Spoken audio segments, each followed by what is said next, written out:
Every retro collector owned Snow Bros they bought, but Kade Wade, who only just started collecting, did not. Kade couldn't own it, the whole cart for the season. Now please don't ask why, no one quite knows the reason. It could be that his shelves are too tight. Or maybe his NES isn't working just right. But I think the most likely reason of all is that his wallet is 2 sizes too small. But whatever the reason, his money or his connectors, he sat in his chair, envying the collectors. Staring down with a snarl on his face, he watched as they showed off their circuit boards covered in plastic case. "They're flaunting it all," he said. "They're taunting me, oh the gall!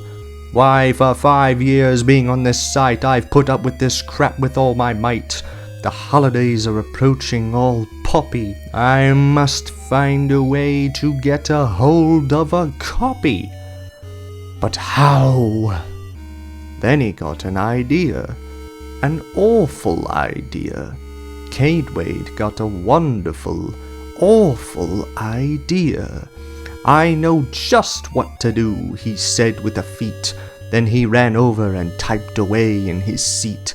"I'll find someone to borrow from, and then I'll finally know what the feeling is like for the bum." He hacked the poor soul's account and got his address not too far, only a mile westbound. Later that night, he snuck about and found his way in with no chimney required to mount. He saw his goal, and with a swift snatch, he got what he wanted. It was the right match.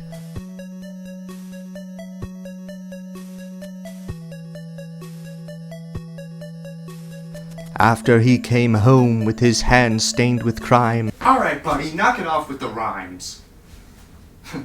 Well, in case you guys are wanting to know why this is such a big deal, allow me to tell you the tale of Snow Bros. Snow Bros was released in the arcades in 1990 by a company named Teo Plan, forgive me if I mispronounced that, which if you've never heard of are responsible for this amazing f***up. All your days are belong to us. In a similar vein to Bubble Bobble, Snow Bros is an action puzzle game where you play as 2 brothers named Nick and Tom who have to make their way through 50 levels of puzzle challenges and defeat some bosses along the way. The game was ported to the NES by Softhouse in 1991 with distribution help from Capcom. Unfortunately, the game didn't sell that much due to being released during the hype of the Super Nintendo. And, if you don't know, being sandwiched in between the growing feud between Nintendo and Sega basically is a one-way ticket to failure. Teo Plan went bankrupt a few years later, which didn't make things much better for the Snow Bros. The game has had a resurgence in popularity in modern times, not for its gameplay or premise, but by how much it costs to get a copy.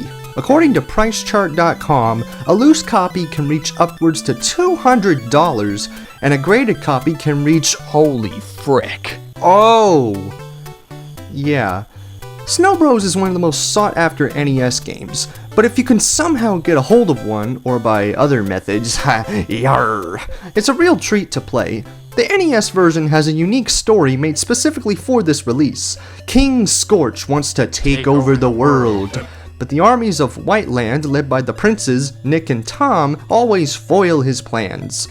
But by some unexplained methods, Scorch somehow found a way to freeze Nick and Tom into snowmen, and just to be an extra douche about it, he kidnaps the princesses of the neighboring kingdom of Snowland. And with their new powers of frosted water molecules, they set off to stop Scorch and save the damsels. If I had a nickel every time I had to save a damsel in an NES game, I'd have more nickels than gold that Scrooge has in his money bin. That's called foreshadowing. There's 2 endings. The normal one, you beat the game using 1 or more continues, and the special ending, which you get after beating the game without using a single continue. It's nothing to get upset over if you don't get it. It just shows Nick and Tom being turned back into normal and marrying the princesses. At this point, I'll bet you forgot about the story, didn't you? There's 50 levels you can tackle either as a team or by yourself. You must defeat every enemy on the screen in order to advance to the next level, and every 10 stages, you fight a boss. The key to winning is simple. This is my strategy. Number 1, get to a high part of the stage. Number 2, shoot snow and completely encase a foe into a snowball. 3, knock them away and feel the dopamine rushing as you combo each foe into nothingness. Combos are important because hitting multiple foes with a snowball can make them drop items like food that gives you points that, say it with me now, are pointless. The real incentive is these potions that can sometimes drop, each offering different perks. Red makes you run faster, blue allows you to encase foes with snow faster, and yellow lets you shoot snow faster and further, a la how the machine gun from Contra works. The green potion makes you invincible for a few seconds by humorously inflating your head. Sometimes a snowman will drop from the foes, which triggers a bonus stage. You have to defeat all the enemies as fast as you can to earn more points, which, yay.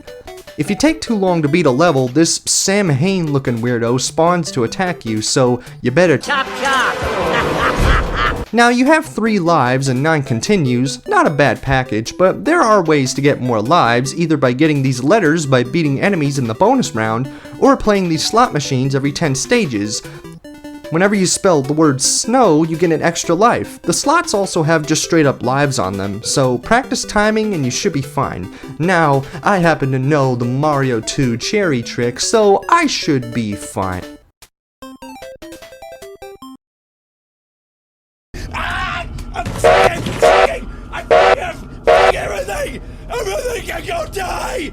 Every few floors introduces more dangerous foes that'll either spit super hot fire or fly up in your face, but I believe you can beat them. Really? No.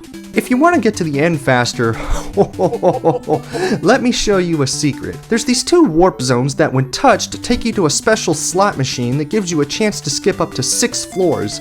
Yeah, it's luck based, but I'd rather have a chance than not at all. The bosses are pretty goofy looking. You got Toothless, Fucking Mr. Krabs. some big birds, Yeah, sure, step aside, kid, we're not. and then you face King Scorch as the final boss. Oh, it's just some derpy looking rock monsters. Oh hey, by the way, if you're not playing with a turbo controller, your thumbs are basically done for at this boss fight. But after all that, you beat the bosses and save the princesses, with King Scorch still out there, escaping punishment. For now. Well, putting aside the confusing plot, this game is fantastic, both as a co-op game and a single-player experience. It's short, sweet, and to the point with its gameplay. And say what you want about arcades being quarter gobblers that throw fair challenge out the window, but they really know how to keep you coming back.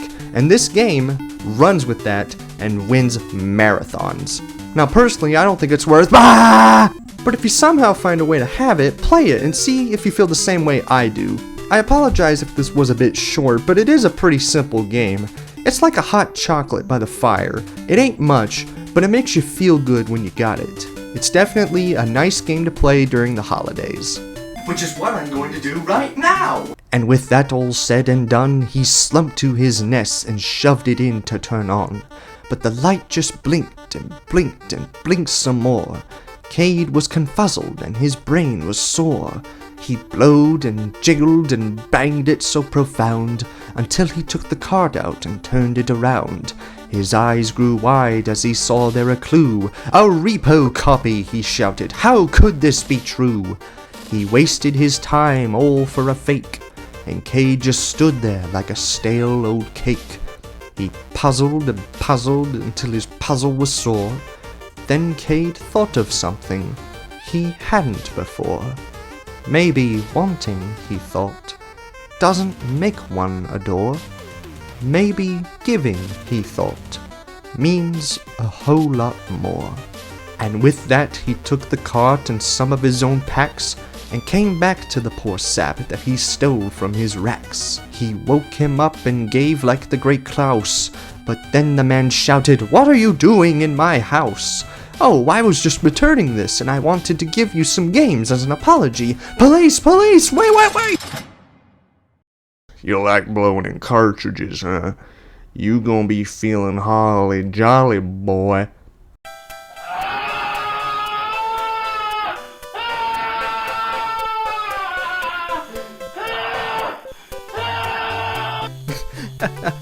Hey guys, I know that ending may seem a little messed up, quite unexpected, but seriously, I want to end the video off on a high note. I just want to say, I hope you guys have a fantastic Merry Christmas. This took quite a while for me to get done, and I haven't had a whole lot of time to celebrate Christmas, but now that it's over, hopefully I can celebrate Christmas without any problems at all. But I just want to say thank you guys so much for watching, and stay tuned for the Let's Play of the bonus game and the announcement video, because I got some important stuff I want to tell you guys. So until then, Merry Christmas!